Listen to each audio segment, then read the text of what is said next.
আধুনিক যুদ্ধক্ষেত্রে আকাশই এখন সবচেয়ে বড় হুমকি। ক্রুজ মিসাইল, যুদ্ধবিমান, ড্রোন সবকিছুই আকাশপথে আঘাত হানে। এই হুমকির বিরুদ্ধে যে প্রতিরক্ষা ব্যবস্থা বিশ্বজুড়ে ভরসার নাম হয়ে উঠেছে সেটি নাসামস। নাসামসের পূর্ণ নাম national advanced surface two air missile system. এটি তৈরি করেছে নরওয়ের কংসবার্জি এবং যুক্তরাষ্ট্রের রাইথিয়ন, দুটি প্রতিরক্ষা জগতের শীর্ষ প্রতিষ্ঠান। এই সিস্টেমের সবচেয়ে বড় শক্তি হল এর নেটওয়ার্ক কেন্দ্রিক ডিজাইন। রাডার, কমান্ড সেন্টার ও লঞ্চার সবকিছু একে অপরের সাথে সংযুক্ত। ফলে শত্রু লক্ষ্য শনাক্ত হয় দ্রুত, আর প্রতিক্রিয়াও হয় নিখুঁত।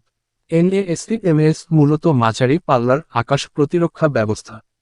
এটি যুদ্ধবিমান, হেলিকপ্টার, ড্রোন এবং আধুনিক ক্রুজ মিসাইল প্রতিহত করতে সক্ষম। বিশেষ করে কম উচ্চতায় উড়ে আসা হুমকির বিরুদ্ধে এটি অত্যন্ত কার্যকর।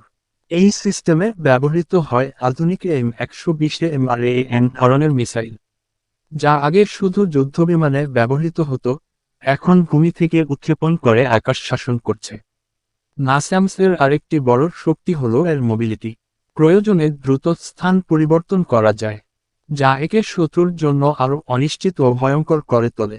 এই কারণেই যুক্তরাষ্ট্র, নরওয়ে, স্পেন, নেদারল্যান্ডস সহ বহু দেশ নিজেদের গুরুত্বপূর্ণ শহর ও স্থাপনা রক্ষায় এনএএসএমএস বেছে নিয়েছে, এমনকি বিশ্বের অন্যতম গুরুত্বপূর্ণ আকাশ প্রতিরক্ষা নেটওয়ার্কেও এনএএসএমএস গুরুত্বপূর্ণ ভূমিকা পালন করছে।